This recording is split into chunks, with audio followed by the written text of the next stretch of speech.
Hello everyone, स्वागत है आपके अपने यूट्यूब चैनल स्टेट पीसीएस सब में। हम सॉल्व कर रहे हैं करंट अफेयर, और ये करंट अफेयर हम क्रॉनिकल की जो पतली वाली मंथली मैगजीन आती है उससे सॉल्व कर रहे हैं। और ये यहाँ पे जुलाई मंथ का मैगजीन है। ये आपके सभी प्रतियोगी परीक्षाओं को समर्पित मैगजीन है, तो आप किसी भी परीक्षा की तैयारी कर रहे हैं तो इस मैगजीन को पढ़ सकते हैं। यहाँ पे आप लोग देख पा रहे होंगे लेफ्ट साइड पे इंपॉर्टेंट करंट अफेयर दिया हुआ है, साथ ही राइट साइड पे यहाँ पे मिसलिनियस में मॉक टेस्ट दिया हुआ है। आरओ के लिए पत्र पत्रिकाओं का सार संक्षेप है, साथ ही जो एनडीए का एग्जाम हुआ है उसका व्याख्यात्मक हल दिया हुआ है, और झारखंड संयुक्त असैनिक सेवा प्रारंभिक परीक्षा का यहाँ पे प्रश्नोत्तर सार दिया हुआ है। साथ ही उत्तर प्रदेश करंट अफेयर और बिहार का करंट अफेयर है, समसामयिक प्रश्न है और वन लाइनर समसामयिकी यहाँ पे दिया गया है इस मैगजीन में। इस अंक में कब से कब तक का करंट अफेयर है, तो 26 मई 2024 तक के घटनाक्रम का प्रस्तुतिकरण इस अंक में किया गया है।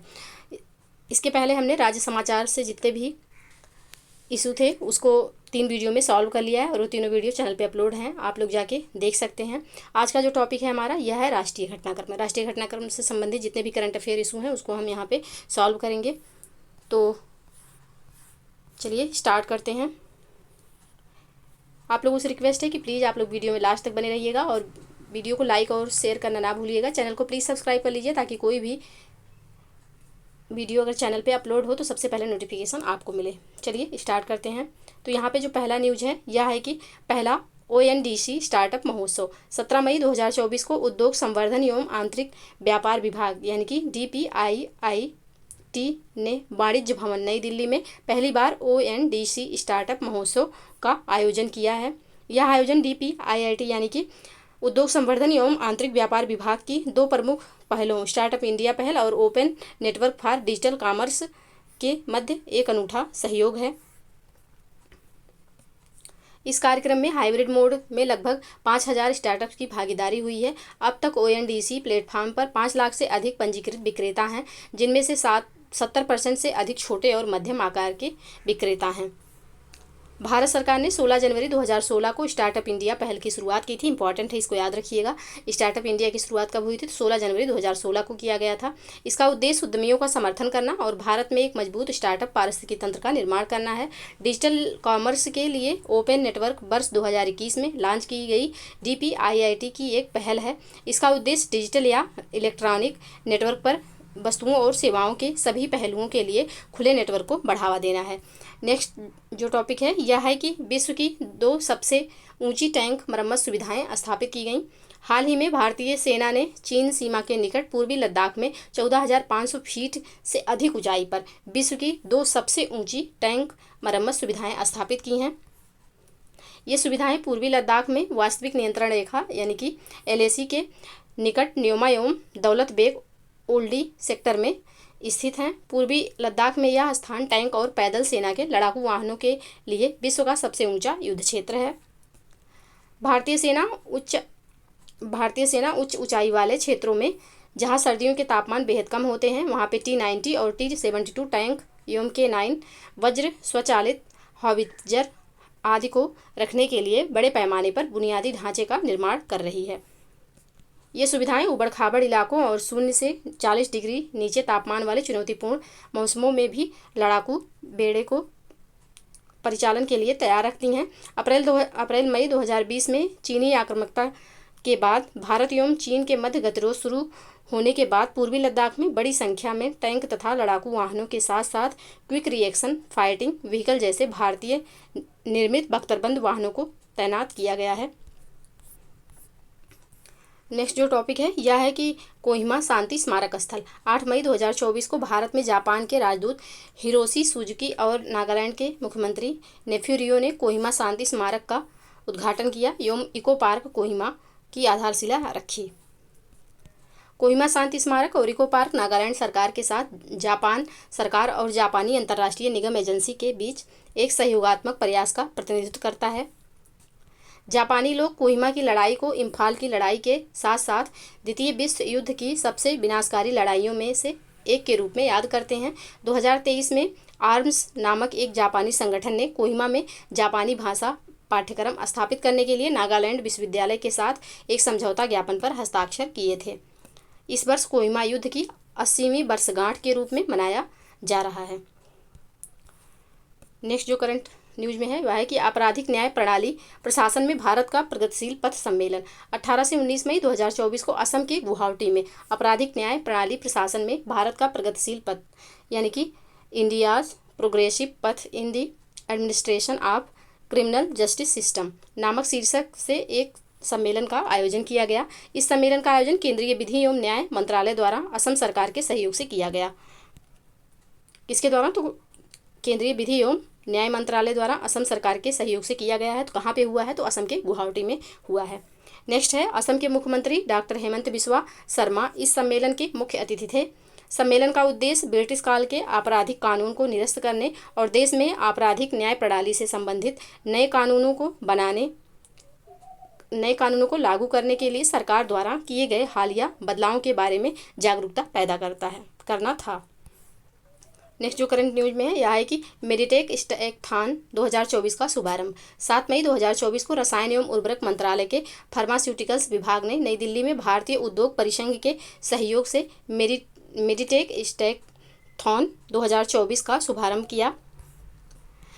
इस आयोजन का उद्देश्य चयनित विशेष चिकित्सा उपकरणों के व्यापक मूल्य श्रृंखला विश्लेषण के माध्यम से भारत के बढ़ते मेडिटेक क्षेत्र के भीतर परिवर्तनकारी पहल को बढ़ावा देना है। इसका लक्ष्य इस क्षेत्र में प्रमुख चुनौतियों से निपटना, स्थानीय विनिर्माण को बढ़ावा देना और आयात पर निर्भरता कम करना तथा अंततः भारत को चिकित्सा प्रौद्योगिकी में वैश्विक नेता के रूप में स्थापित करना है। इस कार्यक्रम में मेडिटेक उद्योग में भारत की अपार संभावनाओं पर प्रकाश डाला गया है, जिसमें 28% वार्षिक वृद्धि दर का अनुमान लगाया गया है। इस वर्ष 2030 तक 50 बिलियन अमेरिकी डॉलर तक पहुंचने की संभावना है। इसके 2030 तक 50 बिलियन अमेरिकी डॉलर तक पहुंचने की संभावना है इसका तो मेडिटेक उद्योग को। वर्तमान में भारत चिकित्सा उपकरणों के लिए शीर्ष 20 वैश्विक बाजारों में से एक है और एशिया में चौथा सबसे बड़ा बाजार है। याद रखिएगा ये कि शीर्ष देशों में यह 20 वैश्विक बाजारों में से एक है, जबकि एशिया में यह चौथा सबसे बड़ा बाजार है। भारत का मेडिटेक निर्यात 4 बिलियन डॉलर से अधिक हो गया है। 4 बिलियन डॉलर से अधिक है भारत का मेडिटेक निर्यात। नेक्स्ट है, अपतटीय खनन पर कार्यशाला का आयोजन 15 मई 2024 को खान मंत्रालय द्वारा नई दिल्ली में अपतटीय खनन यानी कि ऑफशोर माइनिंग पर एक दिवसीय कार्यशाला का आयोजन किया गया। इस कार्यशाला का विषय था diving deep harnessing the riches of ocean minerals. Diving deep harnessing the riches of ocean minerals. कार्यशाला में केंद्र सरकार के अन्य मंत्रालयों तथा विभागों और विभिन्न राज्य सरकारों के अधिकारियों, सरकारी संगठनों, सार्वजनिक उपक्रमों तथा खनन कंपनियों के सदस्यों और उद्योग संघ से जुड़े लोगों ने भी भाग लिया। इस कार्यशाला के दौरान भारतीय भूवैज्ञानिक सर्वेक्षण, पृथ्वी विज्ञान मंत्रालय, हाइड्रोकार्बन महानिदेशालय, राष्ट्रीय समुद्र विज्ञान संस्थान गोवा और राष्ट्रीय महासागर प्रौद्योगिकी संस्थान चेन्नई के विशेषज्ञों द्वारा सत्र आयोजित किए गए। खान मंत्रालय ने बताया कि चूना मिट्टी, पॉलीमेटलिक नोड्यूल, कोबाल्ट और निकल जैसे महत्वपूर्ण खनिजयुक्त और निर्माण कार्य में इस्तेमाल होने वाले रेत के खनन के लिए भारत के विशेष आर्थिक क्षेत्र में कुछ पहचाने गए अपतटीय खनिज ब्लॉकों की नीलामी की जाएगी। नेक्स्ट जो करंट है यह है कि भारत ऑस्ट्रेलिया इंडोनेशिया त्रिपक्षीय समुद्री सुरक्षा कार्यशाला 15 से 17 मई 2024 के मध्य कोच्चि में स्थित INS द्रोणाचार्य में भारत ऑस्ट्रेलिया इंडोनेशिया त्रिपक्षीय समुद्री सुरक्षा कार्यशाला के दूसरे संस्करण का आयोजन किया गया। कौन सा संस्करण है? तो ये दूसरा संस्करण है। किसके बीच हुआ? तो भारत, ऑस्ट्रेलिया और इंडोनेशिया के। इस कार्यशाला की थीम थी हिंद महासागर क्षेत्रीय समुद्री सुरक्षा बढ़ाने के लिए सहयोगात्मक प्रयास। यह महत्वपूर्ण कार्यशाला दक्षिण नौसेना कमान मुख्यालय के मार्गदर्शन में आयोजित की गई थी और इसमें 3 देशों की नौसेनाओं के प्रतिनिधियों ने भाग लिया। कार्यशाला की अध्यक्षता सहायक नौसेना स्टाफ प्रमुख विदेशी सहयोग एवं खुफिया रियर एडमिरल निर्भय वापना द्वारा तथा इसकी सह अध्यक्षता रॉयल ऑस्ट्रेलियन नेवी के कमोडोर पॉल ओ ग्रेडी कमोडोर फ्लोटिलास ने की। नेक्स्ट है, इस कार्यशाला के दौरान होने वाली सभी चर्चाएं हिंद महासागर क्षेत्र में वर्तमान अवसरों और चुनौतियों सहित विभिन्न विषयों पर केंद्रित थीं। नेक्स्ट जो करंट न्यूज में है यह है कि इस्पात क्षेत्र में धारणीयता स्थापित करने हेतु राष्ट्रीय कार्यशाला 17 मई 2024 को इस्पात मंत्रालय ने विज्ञान भवन नई दिल्ली में इस्पात क्षेत्र में धारणीयता स्थापित करने यानी कि forging sustainability in the steel sector पर एक राष्ट्रीय कार्यशाला का आयोजन किया। कार्यशाला का उद्देश्य चुनौतियों को कम करने के लिए टिकाऊ प्रथाओं, उभरती प्रौद्योगिकियों और उपकरणों पर ध्यान केंद्रित करके इस्पात क्षेत्र के महत्वपूर्ण मुद्दों पर हितधारकों के साथ जुड़कर इस्पात उद्योग में टिकाऊ प्रथाओं को बढ़ावा देना है। उद्घाटन सत्र में इस्पात मंत्रालय के सचिव नगेंद्र नाथ सिन्हा, पर्यावरण, वन एवं जलवायु परिवर्तन मंत्रालय की सचिव लीना नंदन, इस्पात मंत्रालय तथा सार्वजनिक क्षेत्र के उपक्रमों के विशेषज्ञ प्रतिनिधियों एवं अन्य हितधारकों ने भाग लिया। बढ़ती मांग के बीच बढ़ते कार्बन उत्सर्जन की चुनौती को संबोधित करते हुए इस्पात मंत्रालय के सचिव नगेंद्र नाथ सिन्हा ने बताया कि भारत का प्रति टन कच्चे इस्पात का उत्सर्जन वैश्विक औसत से 25% अधिक है। इस्पात उद्योग में स्थिरता के लिए विभिन्न पहलुओं से निपटने के लिए इस्पात मंत्रालय द्वारा 14 टास्क फोर्स का गठन किया गया है और मंत्रालय हरित हाइड्रोजन तथा कार्बन कैप्चर उपयोग एवं भंडारण प्रौद्योगिकियों के उपयोग की भी खोज कर रहा है। नेक्स्ट जो करंट न्यूज में है यह है कि महत्वपूर्ण खनिजों पर सम्मेलन का आयोजन। तो 29 से 30 अप्रैल 2024 के मध्य नई दिल्ली में इंडिया हैबिटेट सेंटर में महत्वपूर्ण खनिज सम्मेलन लाभकारीकरण और प्रसंस्करण क्षमताओं में वृद्धि का आयोजन किया गया, यानी कि critical minerals summit enhancing beneficiation and processing capabilities का आयोजन किया गया। इस सम्मेलन का आयोजन खान मंत्रालय द्वारा शक्ति सस्टेनेबल एनर्जी फाउंडेशन, ऊर्जा, पर्यावरण एवं जल परिषद तथा सतत विकास के लिए अंतर्राष्ट्रीय संस्थान के सहयोग से किया गया। इस दौरान खान मंत्रालय ने महत्वपूर्ण खनिजों के क्षेत्र में ज्ञान आधारित सहयोग प्रदान करने के लिए शक्ति सस्टेनेबल एनर्जी फाउंडेशन के साथ समझौता ज्ञापन पर हस्ताक्षर किए। इस सम्मेलन का उद्देश्य महत्वपूर्ण खनिजों के क्षेत्र में सहयोग, ज्ञान साझाकरण और नवाचार को बढ़ावा देना था। इस सम्मेलन में 8 प्रमुख खनिजों पर तकनीकी सत्र आयोजित किए गए हैं। ये 8 प्रमुख खनिज हैं: ग्लूकोनाइट यानी कि पोटास, लिथियम दुर्लभ पृथ्वी तत्व यानी कि लैटेराइट, क्रोमियम प्लेटिनम समूह, ग्रेफाइट से जुड़े टंगस्टन दुर्लभ पृथ्वी तत्व और ग्रेफाइट से जुड़े वैनेडियम। नेक्स्ट टॉपिक है अंतर सेवा संगठन कमांड नियंत्रण एवं अनुशासन अधिनियम। केंद्र सरकार द्वारा राजपत्र अधिसूचना के माध्यम से अंतर सेवा कमांड यानी कि कमांड नियंत्रण एवं अनुशासन अधिनियम को अधिसूचित किया गया। यह अधिनियम 10 मई 2024 से लागू हुआ। विधेयक के अनुसार इसे वर्ष 2023 में मानसून सत्र में संसद के दोनों सदनों द्वारा पारित किया गया था तथा 15 अगस्त 2023 को इसे राष्ट्रपति की मंजूरी प्राप्त हुई। इस अधिनियम का उद्देश्य अंतर सेवा संगठनों के प्रभावी कमांड नियंत्रण और कुशल कामकाज को बढ़ावा देना है।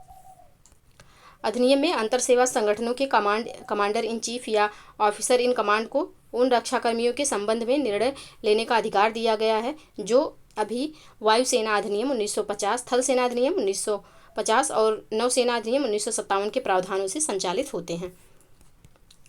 यानी अब अंतर सेवा संगठनों के कमांडर इन चीफ अपने कमांड के तहत सेवारत विभिन्न सेवाओं से संबंधित सभी कर्मियों पर प्रभावी नियंत्रण रखने में सक्षम होंगे। अधिनियम में कमांडर इन चीफ या ऑफिसर इन कमांड के रूप में नियुक्ति के लिए योग्यता भी निर्धारित की गई है। निम्नलिखित अधिकारी इस पद के योग्य होंगे। अब कौन कौन इसके योग्य होंगे? तो थल सेना में ब्रिगेडियर के पद से ऊपर के एक सामान्य अधिकारी, या नौसेना में फ्लीट एडमिरल, वाइस एडमिरल या रियर एडमिरल रैंक के फ्लैग ऑफिसर, या फिर वायुसेना में ग्रुप कैप्टन के पद से ऊपर के अधिकारी। अधिनियम के प्रावधान है कि केंद्र सरकार एक अंतर सेवा संगठन का गठन कर सकती है जिसमें तीनों सेवाओं यानी कि थल सेना, वायुसेना और नौसेना में कम से कम 2 से संबंधित कर्मी शामिल होंगे। इन्हें ऑफिसर इन कमांड के अधीन रखा जाएगा। तो ये रहे कुछ इंपॉर्टेंट करंट अफेयर। इसके आगे का जो बचा हुआ पार्ट है वो कल के वीडियो में आएगा। आज के लिए बस इतना ही। आप लोग प्लीज़ वीडियो को लाइक और शेयर जरूर कर दीजिएगा। चैनल को प्लीज़ सब्सक्राइब कर लीजिए। मिलते हैं नेक्स्ट वीडियो में। तब तक के लिए जय हिंद, जय भारत।